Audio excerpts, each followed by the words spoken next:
see no reason to wait this last 30 seconds.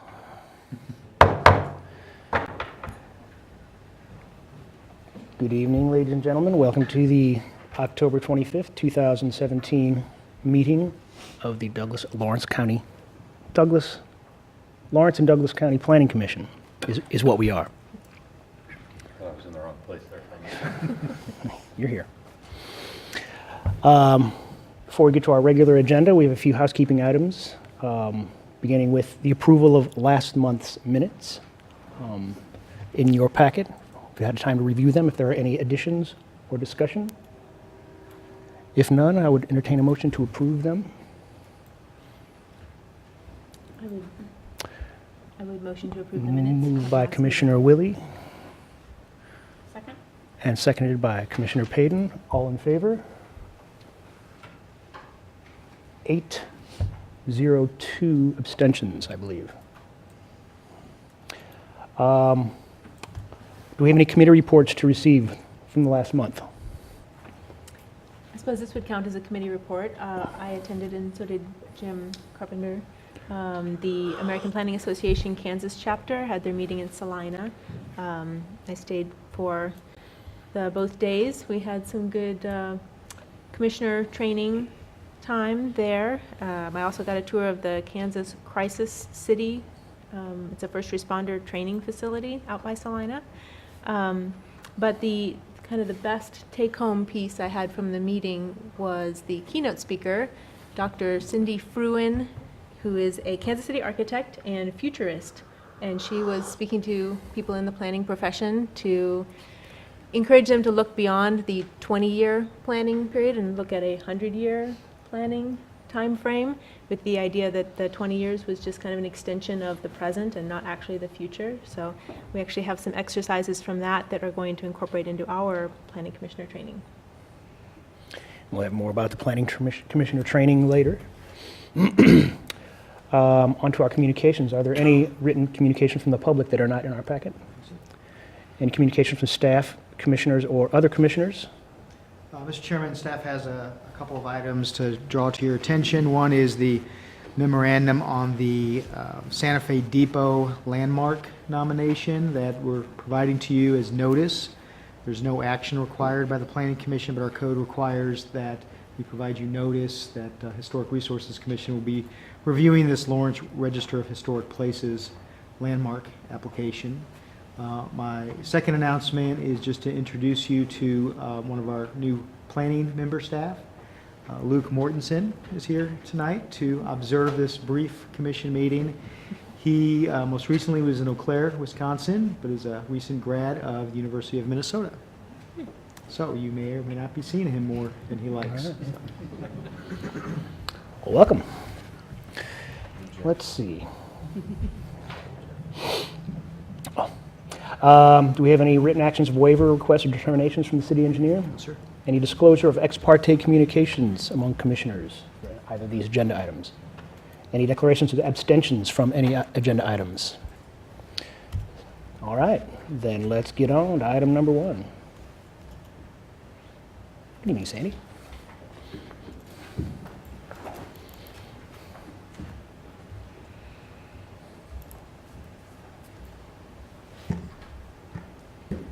We'll just do it this way, I guess.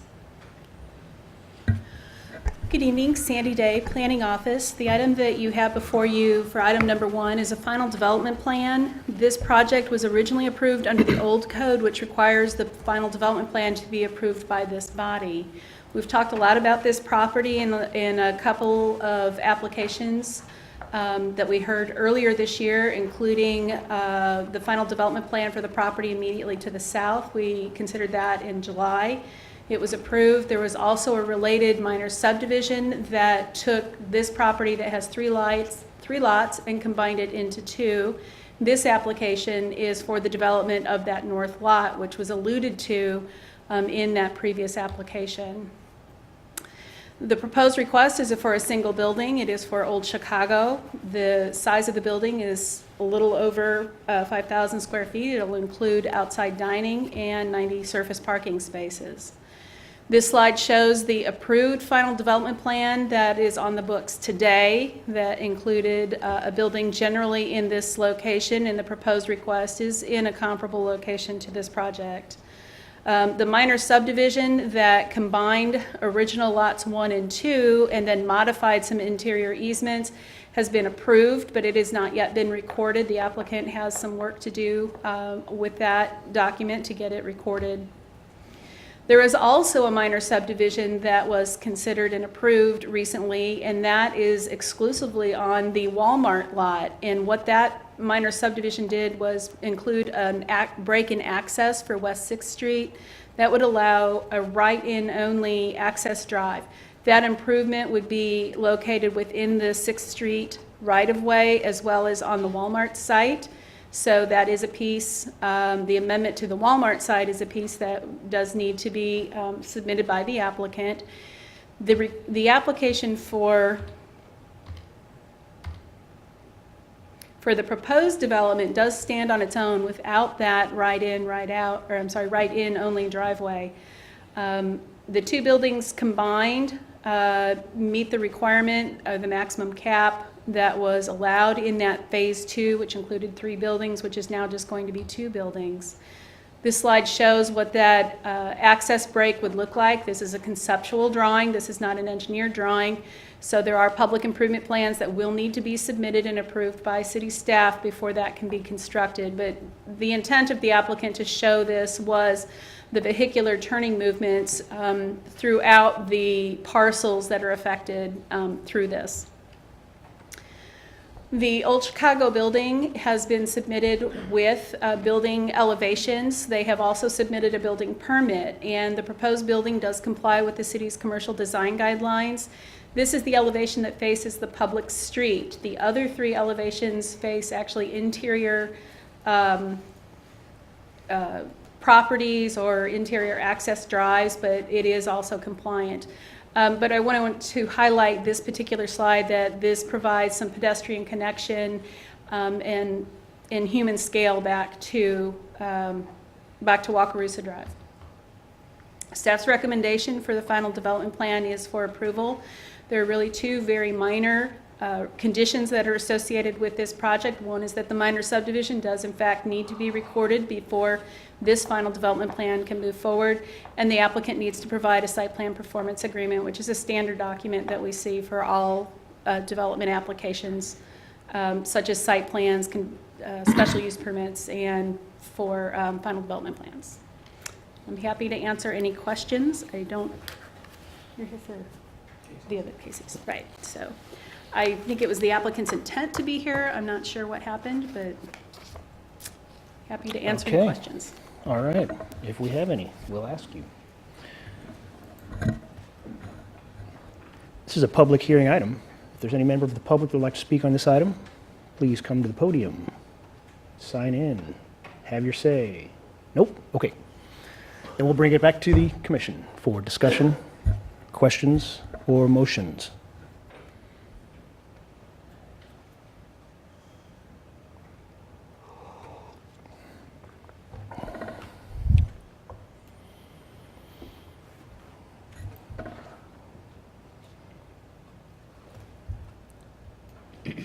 How about just motions? I had a Commissioner question Sands. for Yes. staff. You showed the write-in only access, but you said that was standalone. That's right. Okay, so we're not considering any part of the write-in only for this. I mean, there was a conceptual drawing on there that the applicant said that this is what it could look like. Yes. Okay, I just want to clarify. The actions that have already been approved to date that allow that access to happen was the approval of the minor subdivision with the access break. So at this point, the only thing that really has to happen is the construction of the turn lane and a minor modification to the Walmart phase of that final development plan, and it's really more about adjusting the parking numbers that I think it has maybe about 5 parking spaces that are affected once you get onto that site. So that's why I'm saying it's conceptual. It's not an engineered drawing yet, although the applicant for that commercial building to the south, did have to go through a fair amount of work in their traffic study to make sure that they had enough distance to be able to separate that access drive from the intersection. Thank you.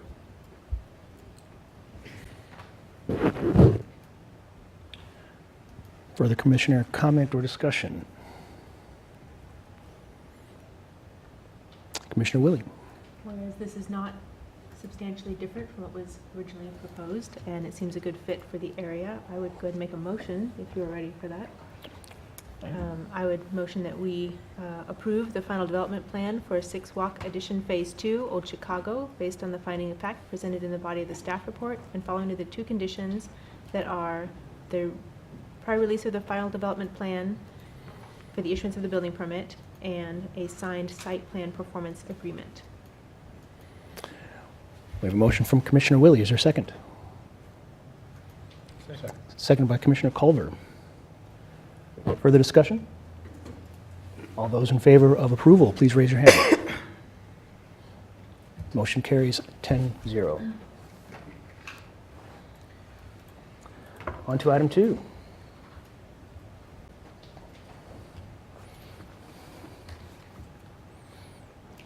Item number 2 is an action that the Planning Commission needs to take on the minor subdivision. And in this particular case, minor subdivisions are typically administrative, with the exception of a variance or waiver from certain subdivision design standards. This application includes property that is immediately adjacent to an arterial street. That arterial street is required to have 150 feet of total right-of-way width in the current subdivision regulations. When this area was originally developed, it was developed with 100 feet of right-of-way, and this is it's becoming a more common variance that the Planning Commission has been asked to act upon as some of these properties along our developed commercial corridors are redeveloping. Property includes 2 existing platted lots that will be combined into a single lot. And this slide shows really that uniform right-of-way exists, basically the length of the corridor, with the exception of some wider right-of-way around Bluffs Drive further to the west. Staff's recommendation is to support the variance request. It is consistent with the criteria for a variance, and it is also consistent with similar applications that we have considered in similar circumstances.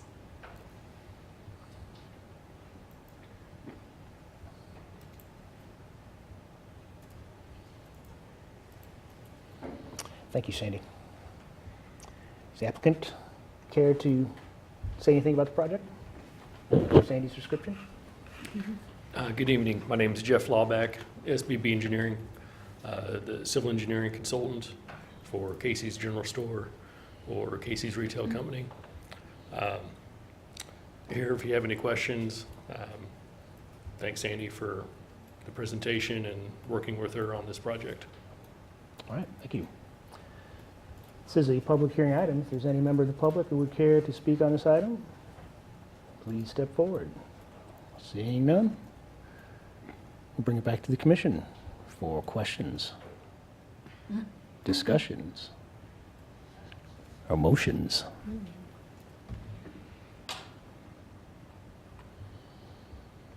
I have a question for staff. Commissioner Willie. So the corridor within the neighborhood that we're talking about is already the 100-foot right-of-way. As we move west into newer developments, does it become that 150 standard, or is this? It depends. Where we start to see the much wider right-of-way is much further west, but I would say we see the wider right-of-way closer to the intersections, but the bulk of that arterial street is still at the 100 feet. I didn't look all the way out, but And the city engineer, I assume, is comfortable with? yes, there this, is no maintaining widening, this? and whatever work that would have to be done, either for the Casey's project or other public improvements, would be completed within the right-of-way that exists. And that was a specific discussion that we had. Okay, thank you. I have a question. So our new right-of-way guidelines generally to provide guidance in new development, greenfield development. And unrelated to this particular application, would adherence to this right-of-way requirement be appropriate in a redeveloped application in 23rd Street corridor? We have a lot of encroachment on the right-of-way in that corridor, and that's been a subject of some discussion among, I know, in the city and among some of the consultants that have looked at that corridor. And we do want people to know that we do have the requirements and that it's necessary to get a variance to adhere to even an existing 100. What would we expect in a 23rd Street corridor redevelopment? The city has the 23rd Street corridor plan, and that plan does not envision a boulevard treatment, which is really where that 150-foot would be taken up, and that is, and I'm referring to the study that deals with the portion from Iowa Street over to, I think it's Noria Road, and so it breaks up 23rd Street into very specific segments of that. I don't think there are any plans that would contemplate adding the boulevard treatment. The bigger challenge for 23rd Street is that a lot of those lots are very shallow lots, and so that parking or those buildings are what push that encroachment. Okay. Thank you. Commissioner Sinclair. I can understand the fact that approving this variance would be consistent with the corridor. What is the unnecessary hardship, though, to the applicant if the variance were to be denied? This would probably be the only property that would have to dedicate that additional right-of-way.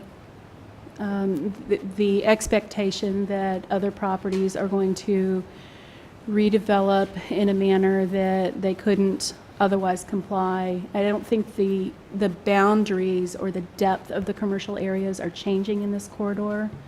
So I'm not sure that it's fair to the applicant to have to make that dedication.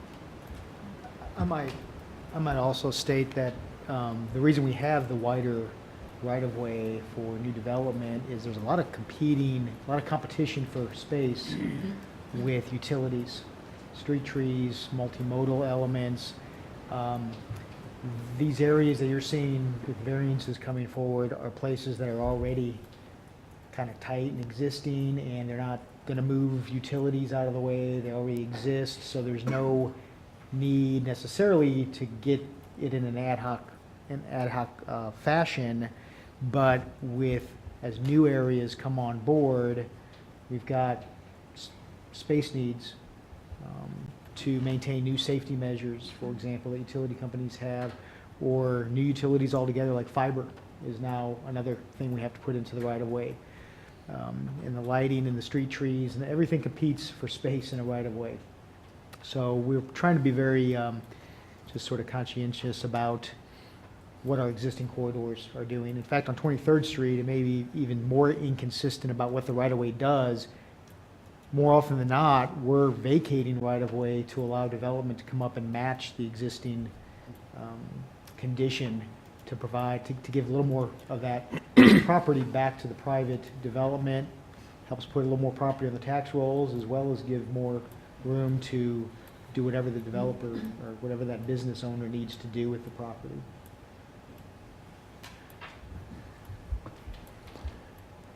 Any more questions or discussion? Then I would entertain a motion.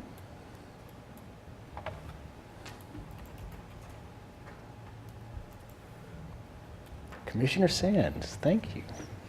I'd like to move that we approve the variance requested for the minor subdivision MS 17-00554 to reduce the right-of-way required per section 20-810A5 for the principal arterial street from 150 feet to 100 feet in accordance with the provisions per section 20-813G of the Land Development Code for property located at 1703 and 1711 West 6th Street. Thank you. We have a motion to approve from Commissioner Sands. Do we have a second? Commissioner Willie. Any further discussion? Then all those in favor of approving the variance request, please raise your hand. Carries 10-0. Thank you. We have one miscellaneous item on our agenda tonight, and it's a good one. It is a good one, and I would just open it with the fact that it was a joy to work with the chair and vice chair on putting together this year's retreat agenda. And it should be another full day of orientation and discussion with you all. We have really evolved into an agenda day of orientation and training that's really commission-led and very participatory. And it starts with, as you can see from the agenda here, with a social hour or two at Mr. and Mrs. Willie's home. Actually, it's not. Dr. Willie and Mr. Udaley's home. Thank you very much. And this is, unfortunately, we have to put a lot of information in this agenda because it is a open meeting that is required of the Kansas Open Meeting Act. But we start with that actually before the orientation day, so we hope that you and your guest or spouse can join us, and staff usually attends as well. And then we go into the Friday full day Planning Commissioner Orientation Day. And the only homework that's required of you is to be thinking of some upfront questions that you have for the day. This can be kind of fun to see, and it can be anything. There's no such thing as a dumb question anytime, but especially on this day when we have a real range of sort of seasoned and green commissioners with us on this day. So what we try to do is customize it to the sort of the level of experience we have each year. And so we're going to do some more one-on-one stuff this year, the fact that we have some new commissioners on board. But if you have any questions that you want answered during this orientation, please email them to us. We'll probably send you some prodding emails to get you to think about the questions. And then you can see what our agenda looks like here. One of the highlights is inviting elected officials to the day's lunch. And we plan on having some discussions, you having some discussions with those city and county commissioners that appointed you all. So should be a good day of orientation. Anything to add, Eric or Ken? I only say that based on conversations with my fellow commissioners who have attended planning conferences elsewhere, is that the training of this commission is something of a reputation that Lawrence has as a place with well-trained commissioners, and I think we are rightfully pretty proud of that. I do have one update, even for the chair and vice chair, that Randy Larkin can join us that day. We didn't think he would be able to. All right. So we are going to, We were looking for a different day, you know. so we're going to slow some things down for a half hour and get some legal stuff in there. We'll probably Very importantly. throw that in the 10:30 to noon session of, I think we were talking about the nuts and bolts, Planning 101. Interestingly, in fact, the legal discussion is one of the more engaged ones from the planning commissioner standpoint, I find, each time, because you really want to know how much you're on the hook for some of this stuff. So, especially the attorneys in the room want to quiz Mr. Larkin on that. So it becomes a fun hour for us. So. All right. Thank you. Any other business from the commissioners or staff? Then with that, we are adjourned.